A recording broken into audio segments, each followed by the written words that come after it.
మీకు ఎమోషన్స్ గురించి ఎప్పుడైనా ఇలా అనిపించిందా? వీటిలో ఏది ఎక్కువ మనిషికి అందాన్ని ఇస్తుందని మీరు అనుకుంటున్నారు? ఒకవేళ ఈ ఎమోషన్స్ అన్నీ తమలో తాము పోటీ పడితే సంతోషం భయాన్ని ఓడించగలదా? లేదా దుఃఖం చేతిలో ప్రేమ ఓటమి ఖాయమా? ఈ కథ పూర్తిగా వినండి. ఈ ప్రశ్నలన్నిటికీ జవాబు మీరే చెప్తారు. ఒకరోజు ఎమోషన్స్ అన్నీ కొట్టుకోవడం స్టార్ట్ చేశాయి.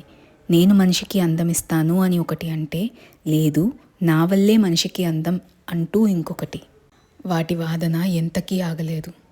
వాదనలు ఏమీ తేలలేదు. వాదనలతో అలసిపోయిన ఎమోషన్స్, సరే ఇలా కాదు, మనం మనుషులని అడుగుదాం అని అనుకొని మనుషుల దగ్గరికి వచ్చి, మాలో మీకు అందాన్ని ఇచ్చేది ఎవరు అని ప్రశ్నించాయి. మనుషులకి వెంటనే ఏం చెప్పాలో తోచలేదు. అందుకే అన్ని ఎమోషన్స్కి పోటీ పెట్టాలి అని నిర్ణయించారు. ప్రతి ఎమోషన్కి తమ తమ అందాన్ని మనుషులకి చూపించమని అడిగారు. మొదటిగా సంతోషం వచ్చింది.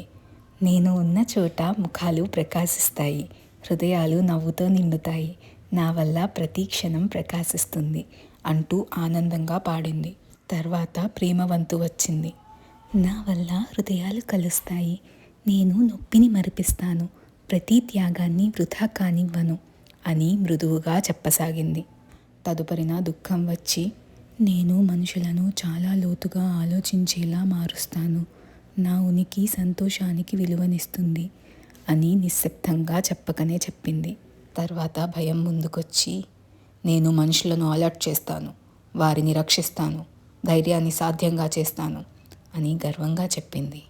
ఆపై కోపం వచ్చి, నేను న్యాయానికి ఎదురుగా నిలబడడానికి బలాన్ని ఇస్తాను, నిజం వైపు పోరాడేలా మనిషిని ప్రేరేపిస్తాను అని కోపం గర్జించింది. ఆఖరిన ఆశ్చర్యం వచ్చి, నేను మనిషి జీవితం ఎప్పుడూ ఆసక్తికరంగా ఉండేలా చూసుకుంటాను, తెలియని ప్రపంచం తలుపులు తెరిచి వారిలోని కుతూహలతను పెంచుతాను అని తన ఇంద్రజాలంతో అందరినీ మైమరపించింది. ప్రతి భావన తమ శక్తుల్ని, అందాన్ని చక్కగా వివరించి మనుషులకి చూపించాయి. మనుషులు ఆలోచనలో పడ్డారు. సంతోషం లేకపోతే జీవితం బలహీనంగా ఉంటుంది, దుఃఖం వల్ల బాధ ఉంటుంది, కానీ ఇది లేకపోతే సంతోషానికి విలువ లేదు. ప్రేమ మృదువుగా ఉండి జీవితాన్ని విలువైనదిగా చేస్తుంది. భయం ధైర్యం యొక్క విలువను తెలియజేస్తుంది. కోపం లక్ష్యానికి శక్తినిస్తుంది. ఆశ్చర్యం జీవితాన్ని ఆసక్తికరంగా మారుస్తుంది. ఇలా ఆలోచిస్తుండగా అన్ని ఎమోషన్స్ మనుషులను చూస్తూ ఇలా అడగసాగాయి, మాలో గెలిచింది ఎవరో మీరు నిర్ణయించి చెప్పండి అని. మనుషులు లోతైన శ్వాస తీసుకొని ఇలా చెప్పారు, మేము ఒకరిని విజేతగా ఎంచుకోలేము, ప్రతి ఒక్కరూ తమ తీరులో తాము అందమైన వారు.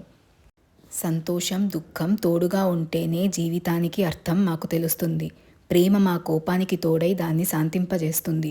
ధైర్యం భయానికి తోడుగా వస్తే మేము దేనినైనా సాధించగలం.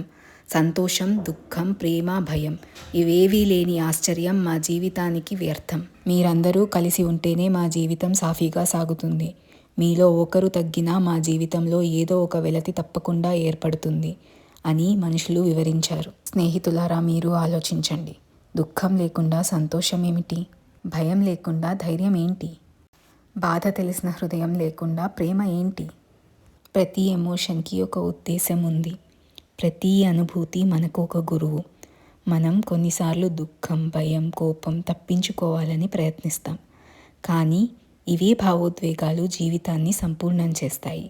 కాబట్టి ఈసారి మీకు కోపం దుఃఖం లేదా భయం ఎదురైతే గుర్తుపెట్టుకోండి, వీటి తర్వాతే మీకు సంతోషం ప్రేమల తీపి విలువ తెలుస్తుందని. ప్రతి ఎమోషన్ని స్వీకరించండి, ఇవి మీ జీవితానికి రంగులు ఇస్తాయి.